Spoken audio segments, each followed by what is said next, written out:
Votre moment d'étude biblique avec Bonhomme Steven est arrivé. Bonne écoute sur la radio Évangile Éternel. Auditeurs, auditrices, que la paix de Dieu soit avec vous. J'ai l'honneur de poursuivre la série d'études, le séminaire biblique sur la justice de Dieu, l'innocence d'un coupable avéré. Aujourd'hui, nous sommes arrivés à la 6e étude qui a pour titre « D'où viennent-elles ? D'où viennent-elles »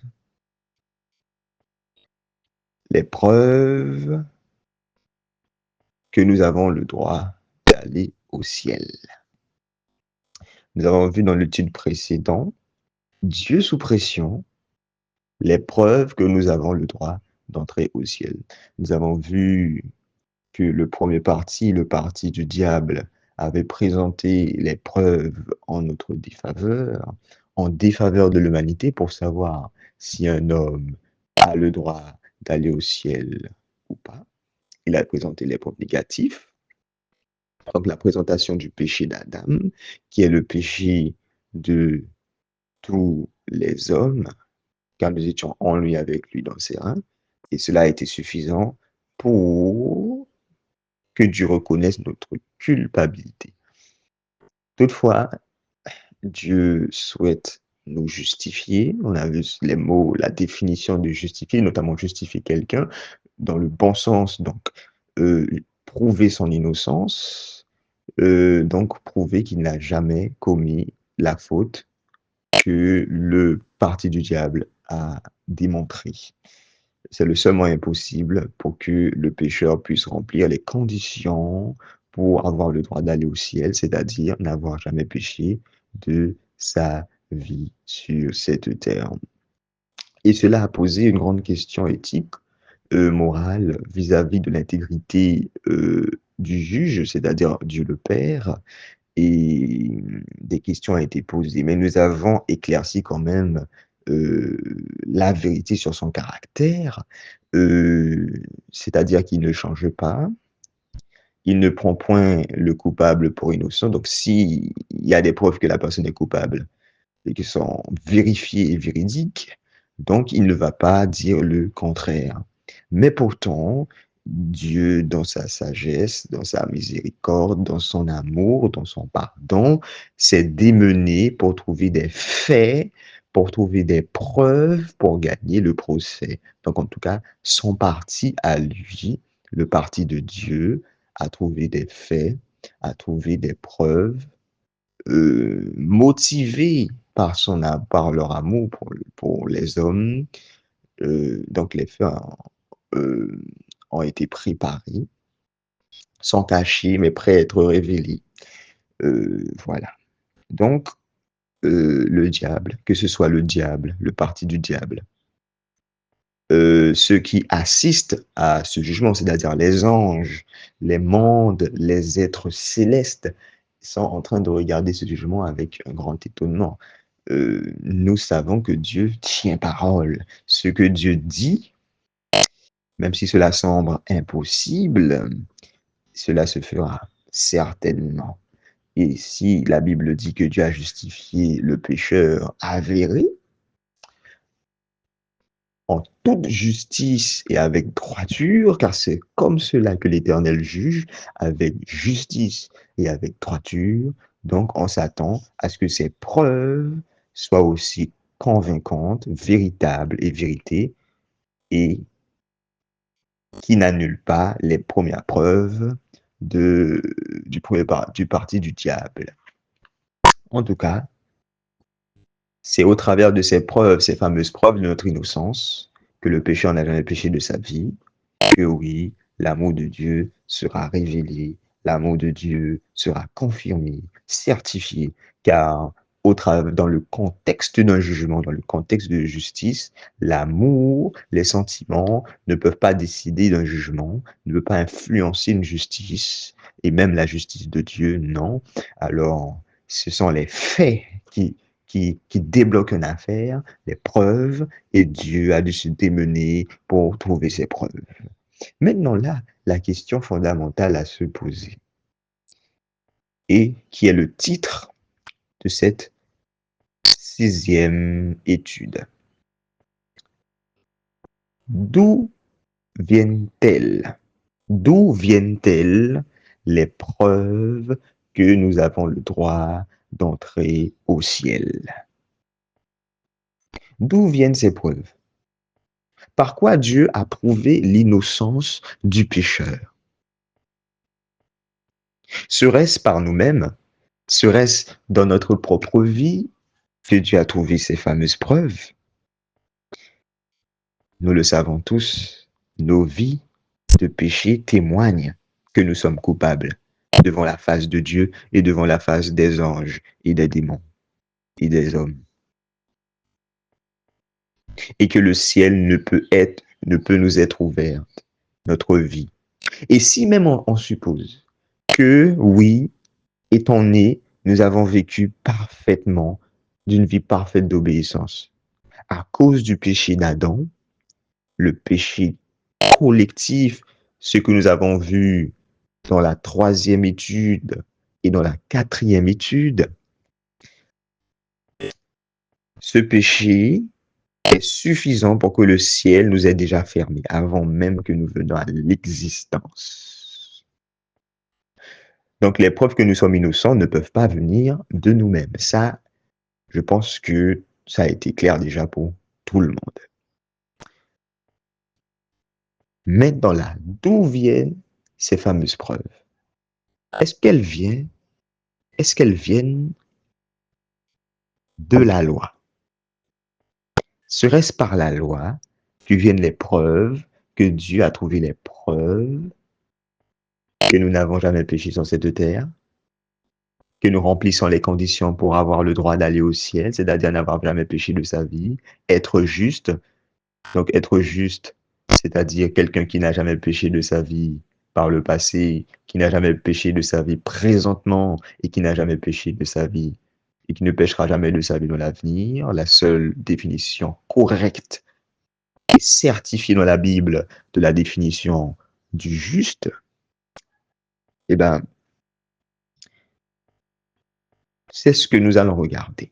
Il faut savoir que les règles de droit, de Dieu se trouvent dans la loi et les prophètes. Le code civil, pénal, tout ce que vous voulez. En gros, ce qui détermine la loi de Dieu, c'est la loi et les prophètes. La Bible, la parole de Dieu. La loi et les prophètes, plus particulièrement, ce sont les 5 premiers livres de Moïse. Les 5 premiers livres de Moïse et les livres des prophètes constituent les prophètes.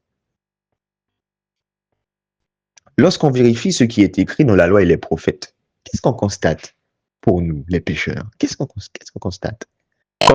Constatons-nous des preuves de notre innocence pour que nous ayons le droit d'aller au ciel? Regardons ce que nous constatons pour ceux qui ont péché. Donc, le pécheur, c'est celui qui a péché. Donc voilà, il a dit dans Ézéchiel 18, le verset 20, l'âme qui pêche, c'est celle qui mourra.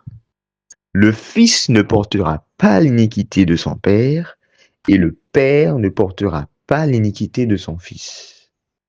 La justice du juste sera sur lui, et la méchanceté du méchant sera sur lui. Un autre texte, Jérémie chapitre 31 et le verset 30, mais chacun mourra pour sa propre iniquité. Un troisième texte, Deutéronome chapitre 24 et le verset 16, on ne fera point mourir les pères pour les enfants, et on ne fera point mourir les enfants pour les pères. On fera mourir chacun pour son péché. Ici, dans ces 3 textes, Ézéchiel, Jérémie et Deutéronome, nous voyons dans la loi et les prophètes que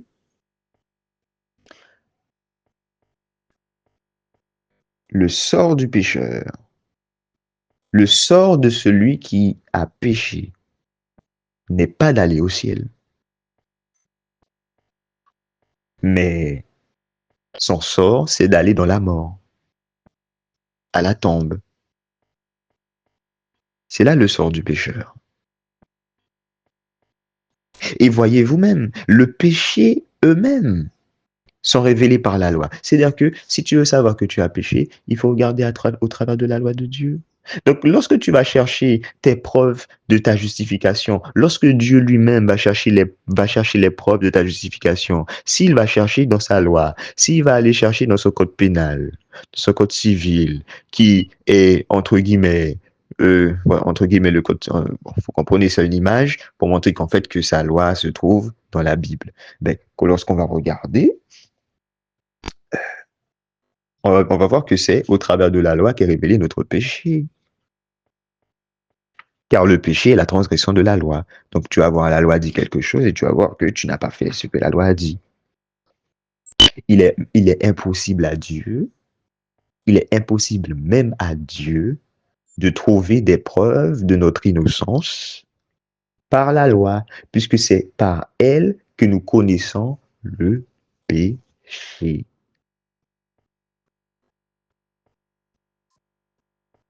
Donc Dieu veut agir de manière juste, il veut trouver des preuves qui sont pas bidouillées, qui sont crédibles, qui sont véridiques. Donc c'est pas possible pour lui de trouver des preuves au travers de la loi, puisque c'est par la loi que vient la connaissance du péché. Il est écrit dans Romains chapitre 3, le verset 19 à 20, il est écrit: Or, nous savons que tout ce que dit la loi, elle le dit à ceux qui sont sous la loi, afin que toute bouche soit fermée et que tout le monde soit reconnu coupable devant Dieu. Car nul ne sera justifié devant lui par les œuvres de la loi, puisque c'est par la loi que vient la connaissance du péché. Pour cette raison, la raison est que c'est la loi qui nous fait connaître le péché. Pour cette raison, il était concevable que l'on cherche à se justifier par les œuvres de la loi. Il est inconcevable qu'on cherche des preuves de notre innocence par les œuvres de la loi. C'est-à-dire que oui, dans ma vie, j'ai quand même fait des bonnes choses. Je n'ai pas tué, je n'ai pas volé, je n'ai pas menti, j'ai pas trop menti, j'ai pas trop fait ces choses. Donc, Seigneur, regarde, au travers de ce que j'ai fait là, il y a des preuves de mon innocence. Ben non, on peut pas. Parce que la condition pour aller au ciel, c'est de n'avoir jamais péché de sa vie. Jamais. C'est cela être juste. Et on a vu que il n'y a qu'un seul homme qui correspond à cette définition, Jésus-Christ de Nazareth, et que tous les autres hommes, ben la Bible dit, il n'y a point de juste, pas même un seul. Et on a donné la définition de juste. Quelqu'un de juste, c'est quelqu'un qui fait le bien et qui ne pêche jamais. Et Ecclésiaste, chapitre 7, le verset 20, a dit qu'il n'y a point de juste qui fait le bien et qui ne pêche jamais. Donc, il n'y a pas ce juste. Il n'y a pas les justes autres que Jésus-Christ. Et là, Paul est en train de dire qu'en fait, aucun homme pécheur ne peut dire: oh, regardez, j'ai fait le bien, donc je peux aller au ciel.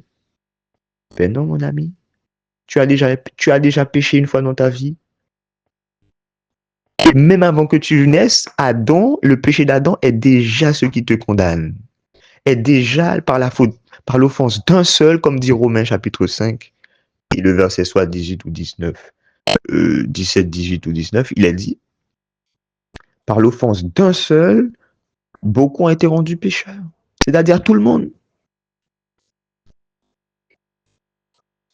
Donc c'est la raison pour laquelle que Paul, en fait, il a dit, voilà pourquoi. Il dit nulle personne. Quand on dit nul, c'est absolument personne. C'est-à-dire que depuis Adam, le premier homme, depuis Adam, personne ne peut prouver son innocence au travers de l'obéissance à la loi et aux prophètes. Car tous sont péchés.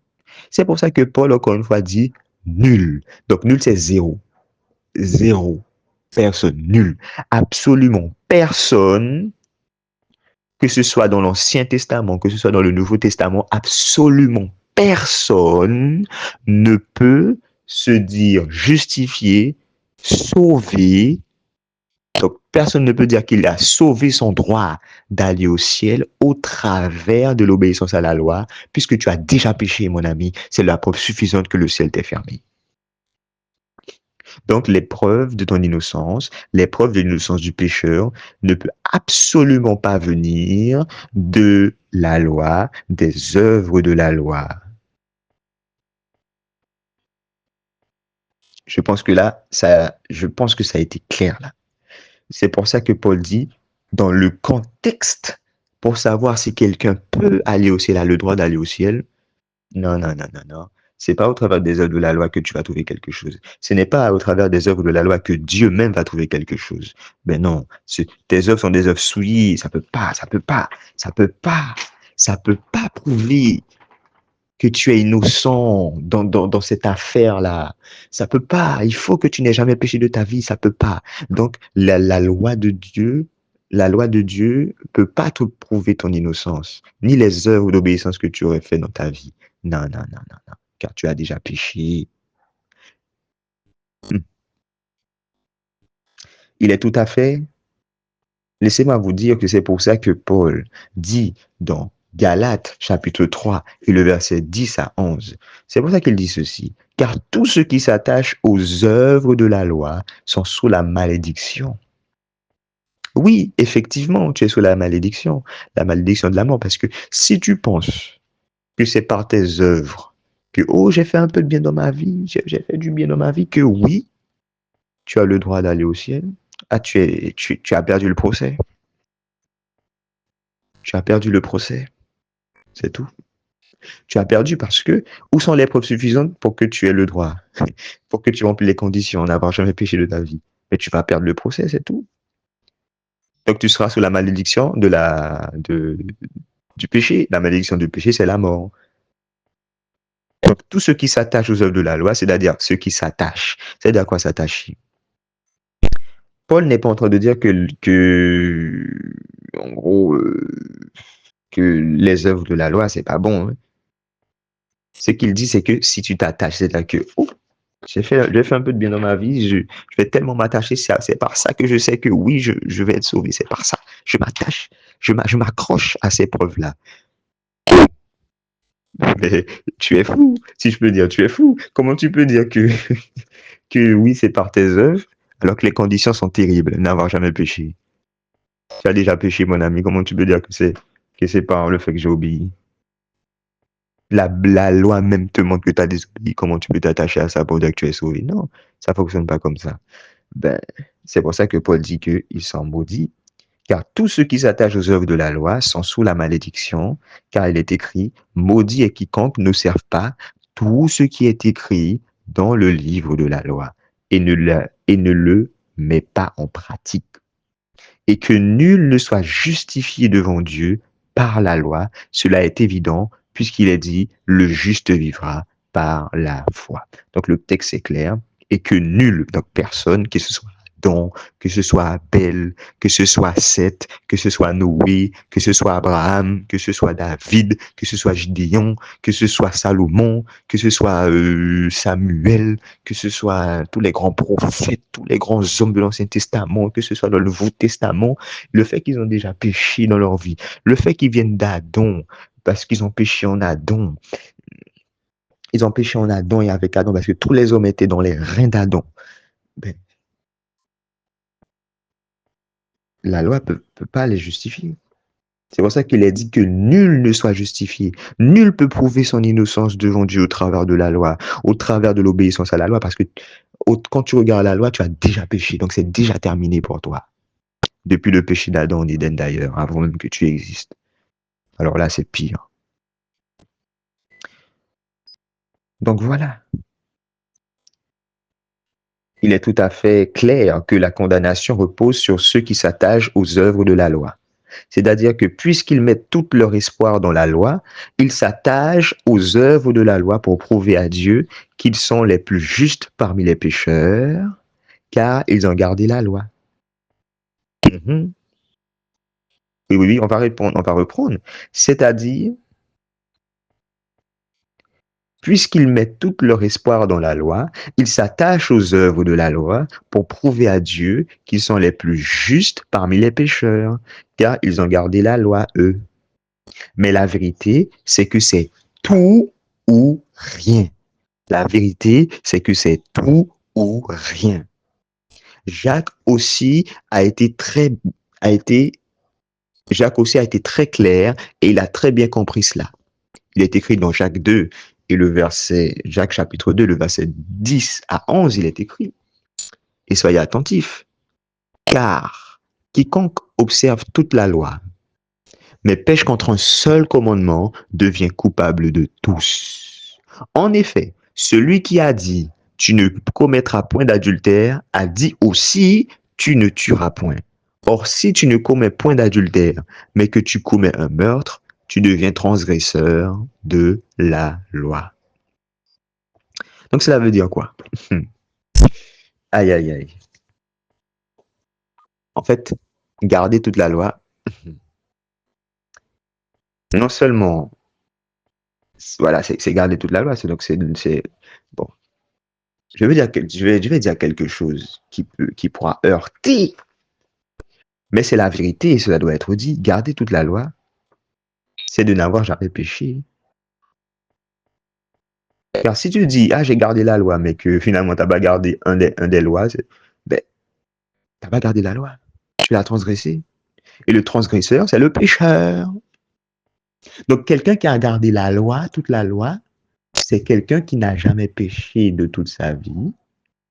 C'est quelqu'un qui n'a jamais péché par le passé, qui n'a jamais péché présentement, et qui n'a jamais péché, qui ne pêchera jamais dans l'avenir. Donc, quelqu'un qui n'a jamais péché, quelqu'un qui garde toute la loi, qui garde le commandement de Dieu, c'est un juste. Nous avons vu la définition, et nous le répétons souvent. Donc, c'est Jésus-Christ de Nazareth, le juste, qui n'a jamais péché, qui a été tenté en toutes choses, mais qui n'a jamais péché, qui a gardé toute la loi. Depuis qu'il est né, jusqu'à sa mort, et même résurrection, il a gardé toute la loi. Donc, nous voyons bien que, ici, si tu veux te justifier au travers des œuvres de la loi, c'est tout ou rien. Tu veux pas dire, ah, j'ai gardé un peu, donc ça ira. Non, non, non, non, non, non. C'est tout ou rien. Soit tu as tout gardé depuis le début, soit tu n'as rien gardé du tout. Parce que si tu pêches contre un seul, tu es coupable de tous. Comme dit Jacques chapitre 2, le verset 10 à 11.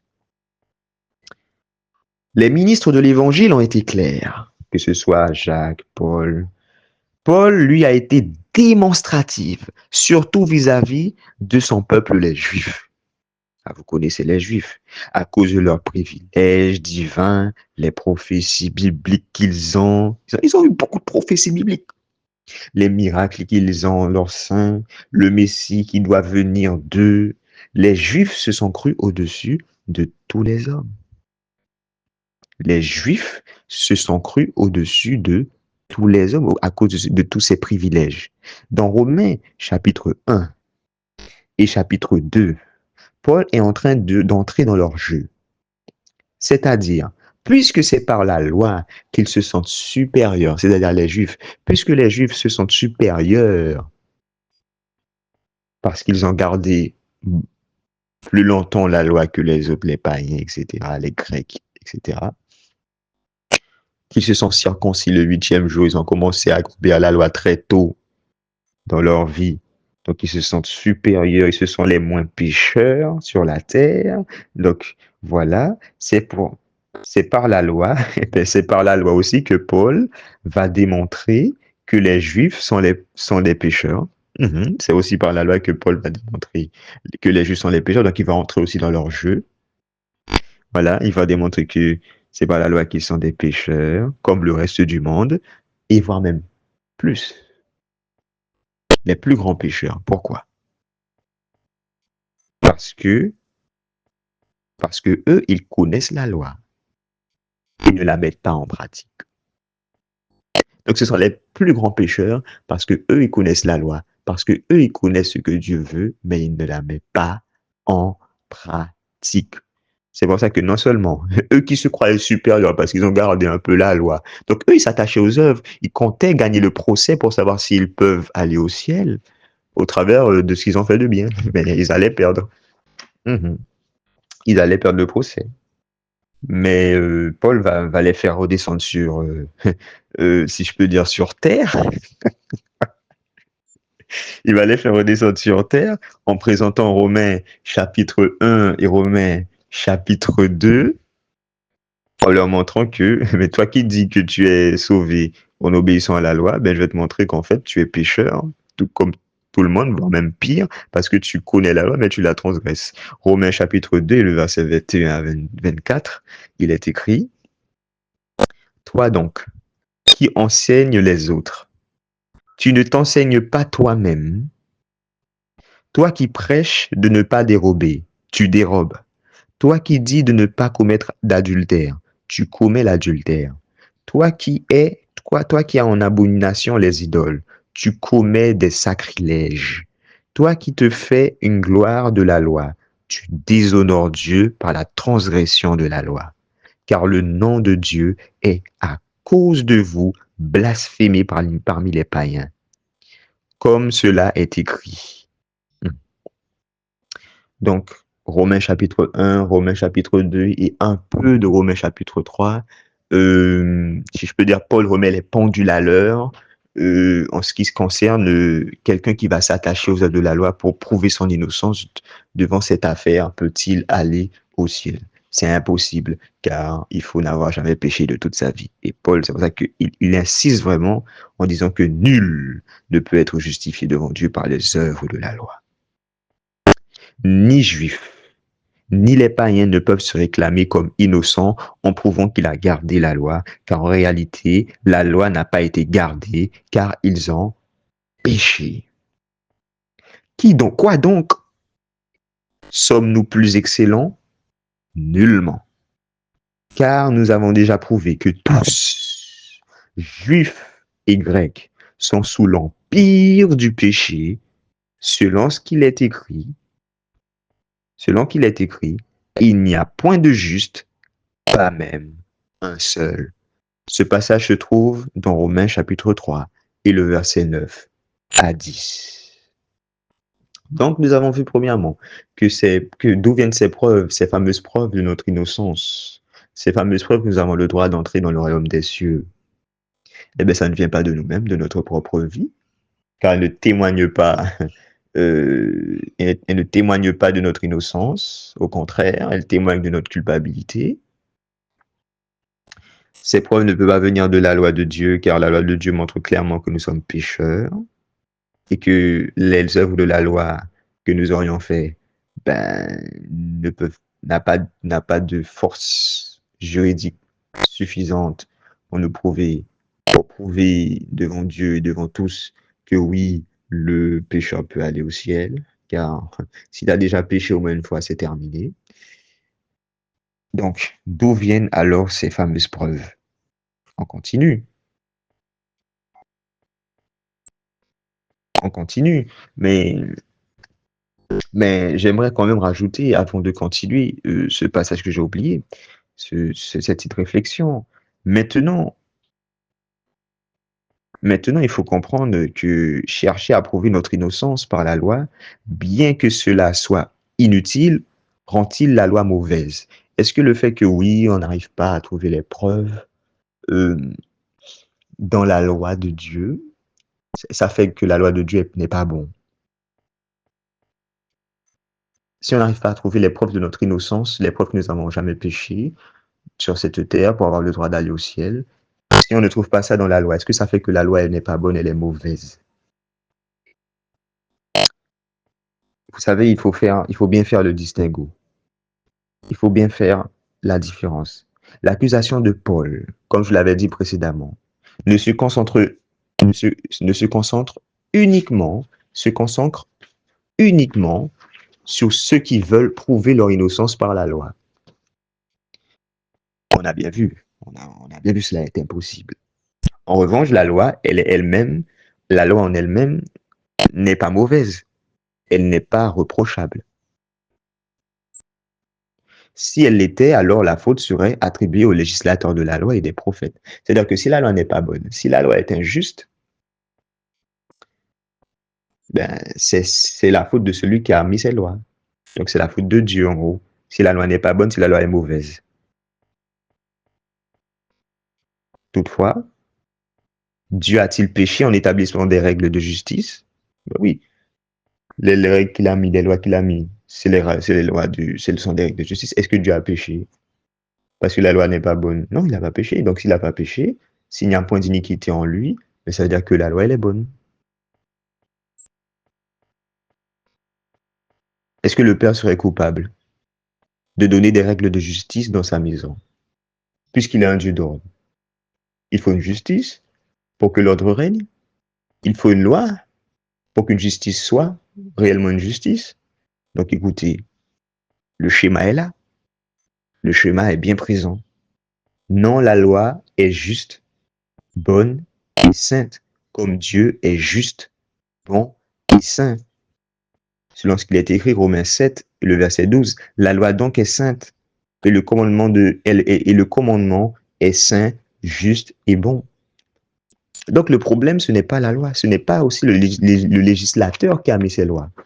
La loi est bonne, la loi est sainte, la loi est juste. Mais c'est le pécheur qui est mauvais, qui est pervers et qui est injuste. Oui, oui, oui, oui, oui. Et c'est la raison pour laquelle que la loi le révèle qu'il est pervers, la loi le révèle qu'il est mauvais, la loi le révèle qu'il est injuste. Parce qu'il a péché. Il est injuste parce qu'il a péché. Voilà, donc il faut être au clair là-dessus. Paul ne condamne pas la loi en lui-même. Paul condamne ceux qui s'attachent, ceux qui veulent prouver leur innocence au travers de la loi. Donc, je pense que là, ça a été clair. Pour ne pas créer de confusion sur ces propos, Paul a confirmé la légitimité de la loi comme étant bonne et juste, selon ce qu'il est écrit dans Romains chapitre 13, le verset 12. Or, la loi ne procède pas de la foi, mais elle dit, celui qui mettra ces choses en pratique vivra par elles. En parlant de la loi. Ou encore de Romains chapitre 2 et le verset 13. Romains chapitre 2 et le verset 13, il est écrit, ce ne sont pas en effet ceux qui écoutent la loi qui sont justes devant Dieu, mais ce sont ceux qui la mettent en pratique qui seront justifiés. Donc, au travers de ces deux textes, nous voyons que Paul, en fait, n'avait pas de problème au travers sur la loi directement, mais sur ceux qui s'attachent, qui ont mis leur espérance sur des choses qui ne vont pas les sauver, qui ne vont pas sauver leur droit d'entrer au ciel. Oh, je m'attache aux œuvres de la loi pour que la loi puisse faire en sorte que je gagne le procès. Mais mon ami, tu as déjà péché, c'est terminé. Pour avoir le droit d'aller au ciel, il ne faut avoir jamais péché. Mais la loi te montre que tu es pécheur, c'est par la loi que vient la connaissance du péché. Donc tu t'attaches à cela, tu t'attaches à ta malédiction, tu t'attaches à ta défaite lors de ce procès et lors de ce jugement. Tu vas perdre le procès en t'attachant aux œuvres de la loi. C'est pourquoi Dieu ne veut pas que nous attachions aux œuvres de la loi pour que nous pensions avoir le droit d'aller au ciel. C'est pour ça qu'il a dit nul. Personne ne saurait se justifier devant la face de Dieu au travers des œuvres de la loi. Et pourtant, Paul montre quand même l'importance de garder la loi, car il est dit, mais ce sont ceux qui la mettent en pratique qui seront justifiés. Alors là, nous voyons Paul, à un moment donné, il dit que oui, nous serons justifiés par les œuvres de la loi, et à un moment donné, il dit non, nul ne saurait être justifié par les œuvres de la loi.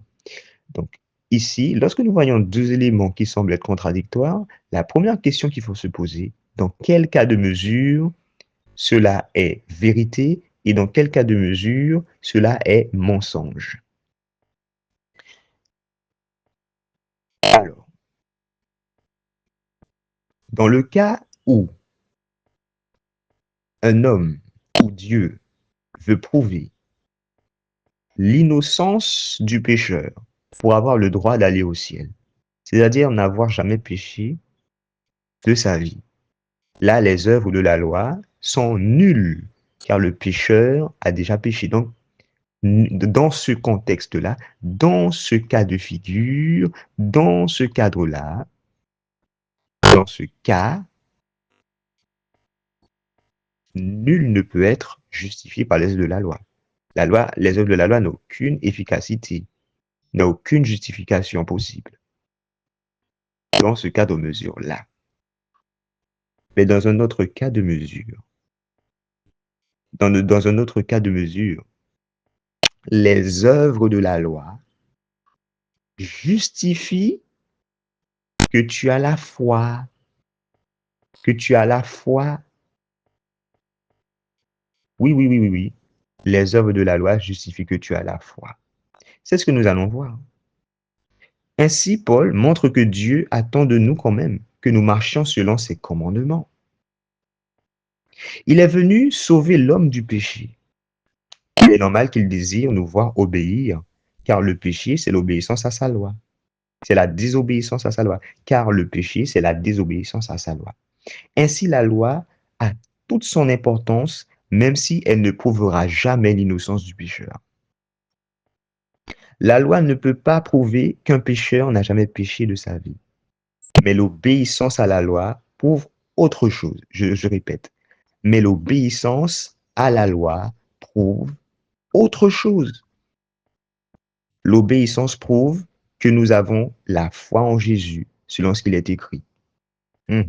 Les œuvres de la loi prouvent, justifient.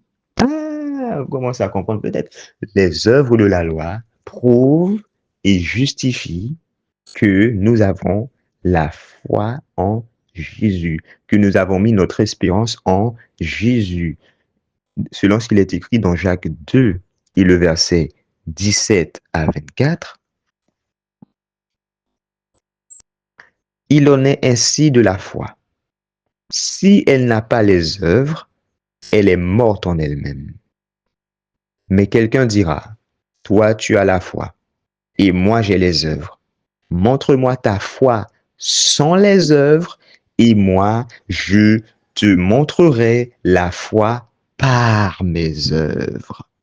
Là, ici, nous voyons bien que les œuvres vont prouver que tu as la foi. Ce n'est pas moi qui le dis, c'est la parole de Dieu. Donc, tu seras, donc les œuvres de la loi, l'obéissance à la loi de Dieu va prouver que tu as la foi en Jésus. Les œuvres de la loi ne vont pas prouver que tu es innocent devant la face de Dieu, que tu n'as jamais péché devant la face de Dieu pour que tu puisses aller au ciel, pour que tu aies le droit d'aller au ciel. Non, ça ne peut pas te justifier de ça. Par contre, cela va justifier que tu as pris position en Christ au travers de la foi en Jésus-Christ. Les œuvres de la loi vont prouver que tu as la foi en Jésus-Christ et la foi en Jésus-Christ va prouver que tu as pris position en lui et que tu l'as choisi comme Seigneur et Sauveur. Comment on va savoir que tu as choisi Jésus comme Maître et Sauveur? C'est parce que tu as foi en lui. Et comment savoir si réellement tu as foi en lui? C'est parce que tu gardes les œuvres de la foi.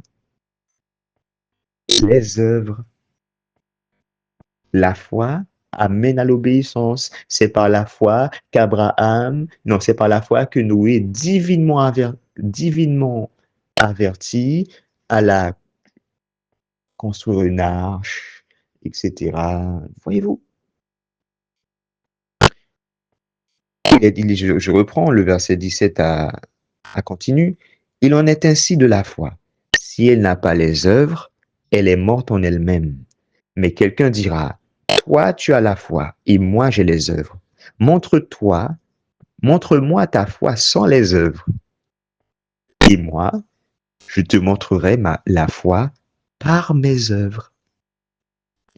Tu crois qu'il y a un seul Dieu? Tu fais bien.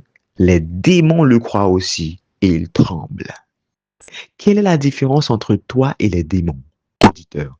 Quelle est la différence entre toi et les démons? Les démons aussi croient que Dieu existe, toi aussi tu crois que Dieu existe. Mais qu'est-ce qui va faire la différence?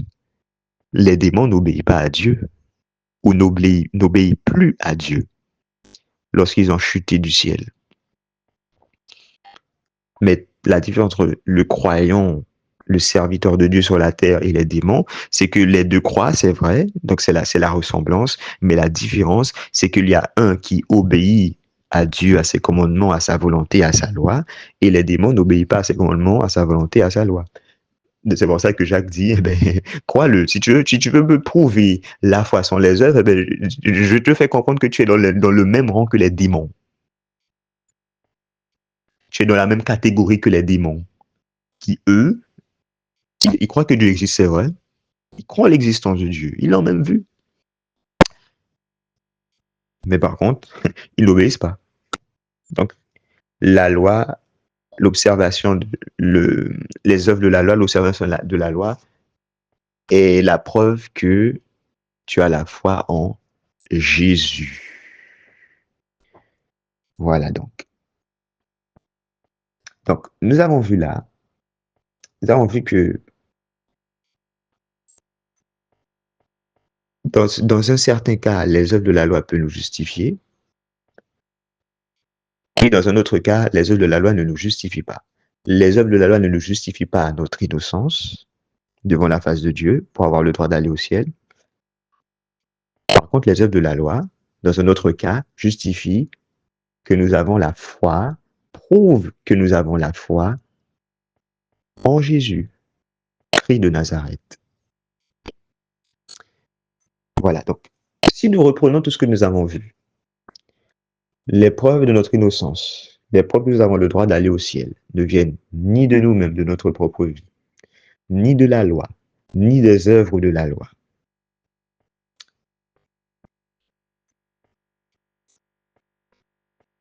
Alors, d'où viennent ces preuves encore? Qu'est-ce que ces preuves?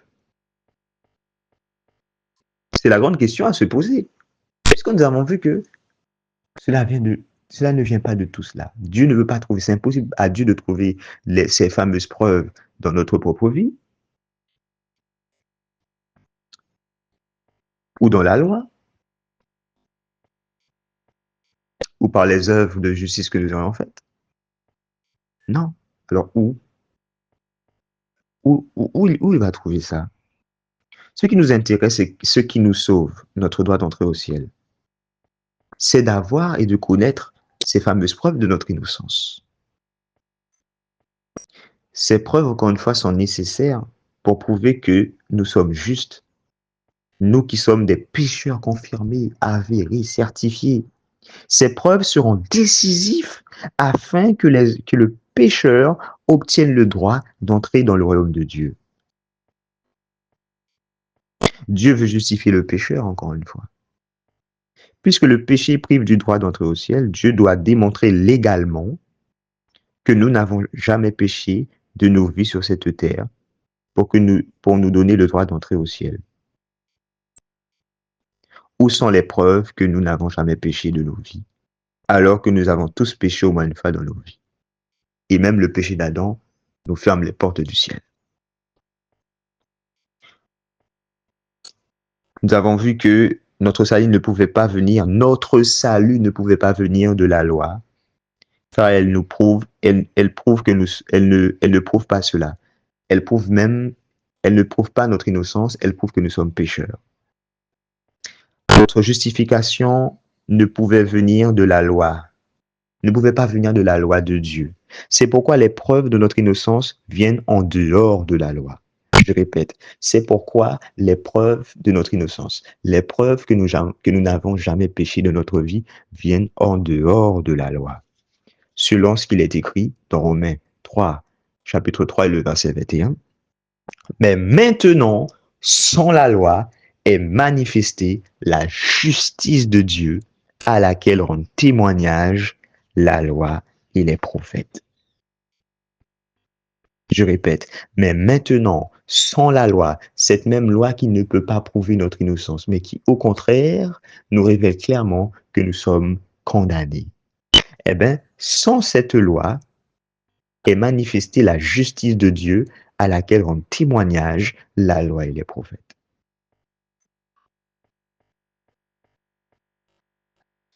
D'où viennent, d'où viennent les preuves de notre innocence? Les preuves de notre innocence viennent alors de cette justice que Dieu a trouvée.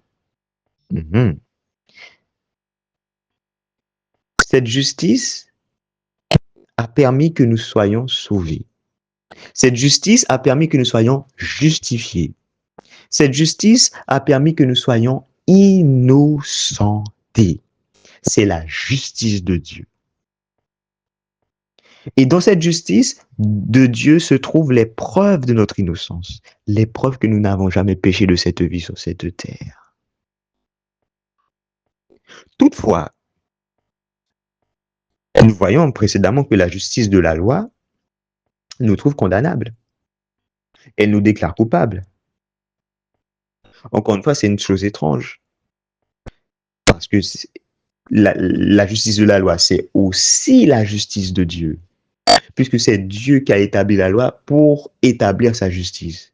Comment Dieu alors peut trouver une autre justice en dehors de la loi qui puisse, elle, nous sauver, qu'il puisse, elle, nous justifier et qui puisse, elle, nous innocenter? C'est une chose étrange. Si cette justice, ce n'est pas la justice de la loi, et on a vu que ce n'est pas la justice de la loi, parce que la loi nous trouve coupables et nous révèle nos péchés, quelle est cette justice? Quelle est cette justice de Dieu?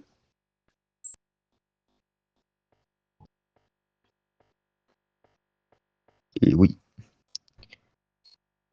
Dieu serait-il en contradiction avec sa propre loi et avec ses prophètes lorsqu'il a trouvé une autre justice en dehors même de sa loi? Ou Dieu aurait-il tout simplement aboli la loi? Oui, est-ce que Dieu sera en contradiction ou est-ce qu'il a aboli la loi? La réponse se trouve dans le verset même. Reprenons-le. Romains 3, le verset 21, il est écrit: mais maintenant, sans la loi, est manifestée la justice de Dieu à laquelle rendent témoignage la loi et les prophètes. Là, la réponse se trouve dans le même verset, à laquelle rendent témoignage la loi et les prophètes.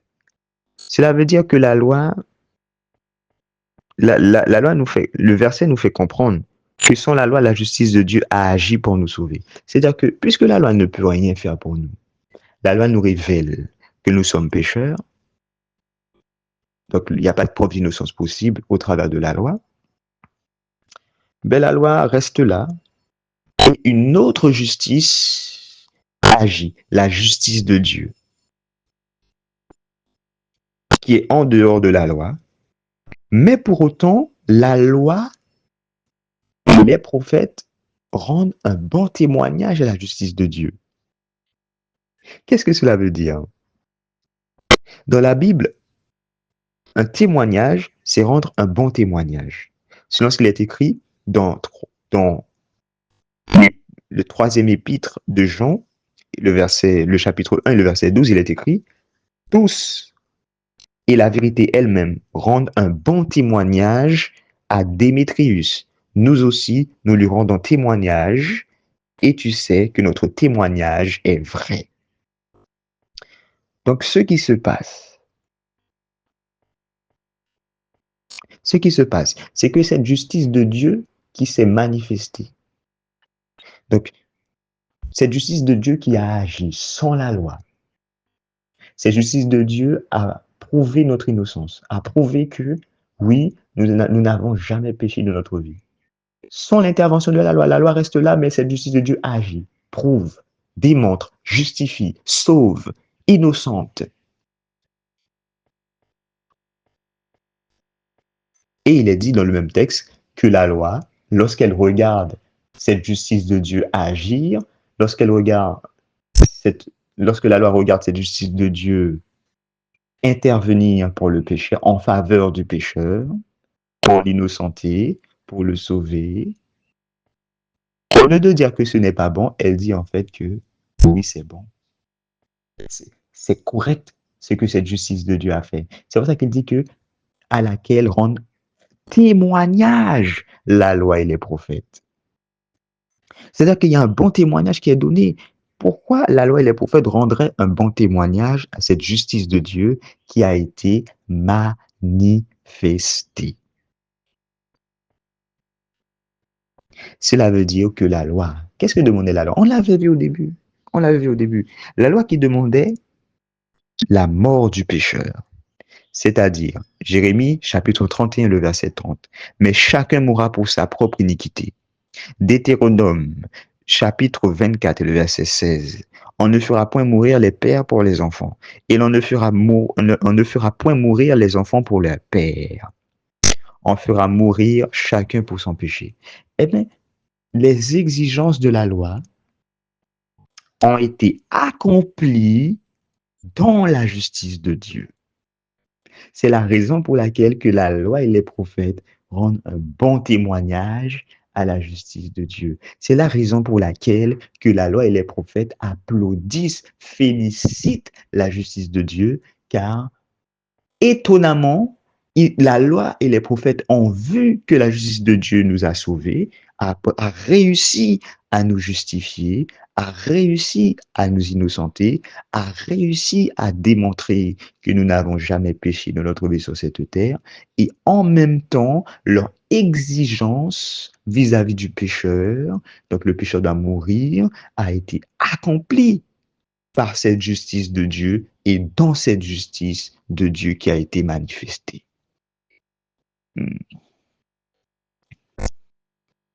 Si la loi était abolie, elle n'aurait alors aucune raison de donner un témoignage à la justice de Dieu, qu'elle soit bonne ou mauvaise.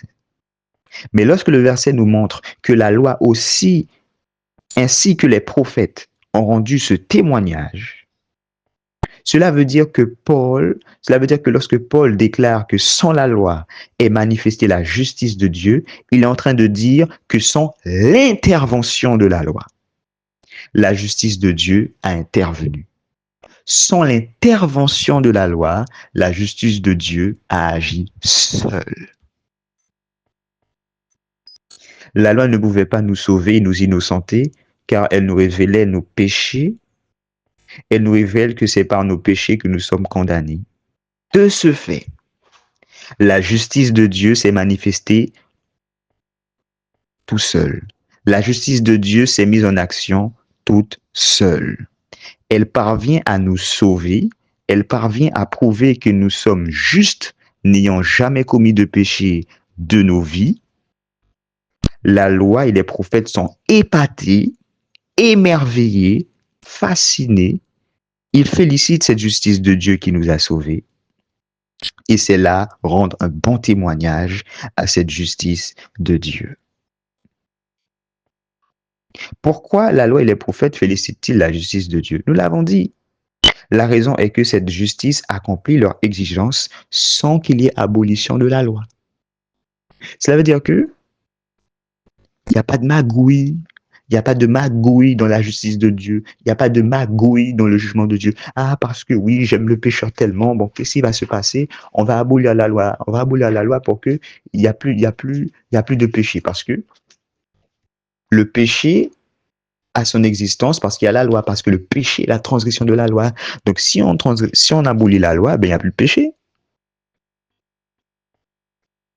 Mais Dieu n'a pas aboli sa loi. Non, non, non, non, non, non, non. Dieu n'a pas aboli sa loi. Ne croyez pas que je sois venu abolir la loi ou les prophètes. Ah, non, non, non, non, non. Au contraire, puisque la loi était là et avait des exigences terribles, la justice de Dieu a, elle, non seulement accompli leurs exigences, mais a aussi sauvé l'homme. Cette justice de Dieu s'est mise en action pour nous sauver. Et dans le même temps, ce que demandent la loi et les prophètes ont été trouvés accomplis dans cette justice de Dieu. C'est-à-dire ce qui est écrit dans Ézéchiel, chapitre 18, le verset 20, ce qui est écrit dans Jérémie, le chapitre 31, le verset 30, ce qui est écrit dans Deutéronome, le chapitre 24, le verset 16, et etc. Et les autres textes encore qui demandent des exigences qui n'ont pas été citées. Eh bien, la loi a trouvé son exigence accomplie dans cette justice de Dieu. C'est pour ça qu'il y a un bon témoignage. La loi n'a pas pu intervenir pour notre salut, mais la justice de Dieu, oui. Les preuves de cette justice, les preuves de Dieu, du parti de Dieu, qui confirme notre innocence, se trouvent dans sa justice qui a dû se manifester. Les preuves de notre innocence que le parti de Dieu détient dans le jugement, là, ici, on a écouté le parti du diable. Maintenant, là, on va écouter le parti de Dieu. Donc, il faut écouter jusqu'au bout pour qu'il n'y ait pas de confusion, comme dit Proverbe 18 et le verset 13. Il faut écouter le parti de Dieu. Et il est dit, la Bible nous fait comprendre que les preuves de notre innocence, pour savoir si nous avons le droit d'aller au ciel, se trouvent dans la justice de Dieu qui a été manifestée. Et là, la question qui va être posée pour la prochaine étude, quelle est cette justice de Dieu qui nous a sauvés et qui en même temps a accompli les exigences de la loi et des prophètes? Quelle est cette justice de Dieu? Oui, c'est la question que nous allons répondre dans la prochaine étude. Là, nous avons repéré d'où viennent ces preuves. Ces preuves viennent de la justice de Dieu en dehors de la loi. Mais alors, si ce n'est pas la loi, puisque la justice, on a vu dans la première étude que la justice de Dieu, toute justice repose sur une loi. Et que dans la Bible, là, on vient de voir que Dieu a trouvé une autre justice qui ne se repose pas, qui n'est pas la loi en fait. Donc on se demande, il y a magouille, qu'est-ce qui se passe? Il va abolir la loi, qu'est-ce qui va se passer? Il va corrompre la justice? Non, non, non, non, non. Parce que la Bible dit en même temps que la loi et les prophètes disent que cette justice-là, elle est superbe. Ils rend un bon témoignage. Il n'y a pas de magouille. Mais tout a été fait de manière droite et juste. Mais alors, si tout a été accompli, toutes les exigences ont été accomplies de manière correcte, là, la question, mais quelle est cette mystérieuse justice de Dieu? Oui, quelle est cette justice de Dieu qui, par une grande intelligence, a accompli la loi et les prophètes et en même temps a sauvé, innocenté, prouvé l'innocence du pécheur pour savoir s'il peut aller au ciel? C'est ce que nous verrons dans la prochaine étude, si Dieu le veut. Que Dieu vous bénisse, auditeurs, auditrices, au travers de cette démonstration biblique pour comprendre toujours plus et toujours plus en profondeur la justice de Dieu, l'innocence d'un coupable avéré. Amen. C'était votre moment d'étude biblique avec Bonhomme Steven. Restez à l'écoute sur la radio Évangile Éternel.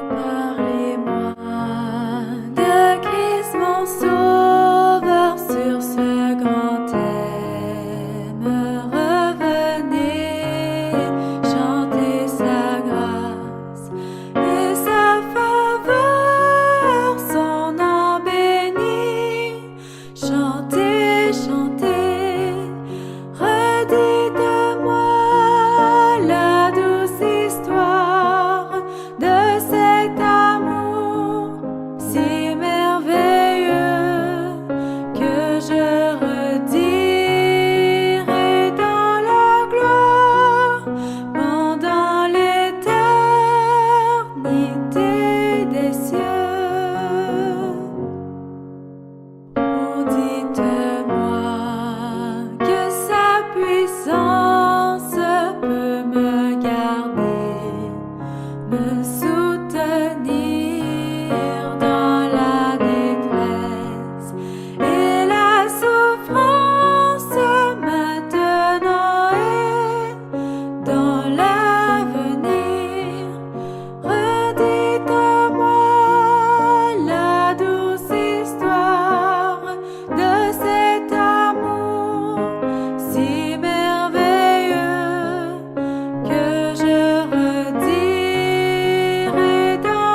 le jour.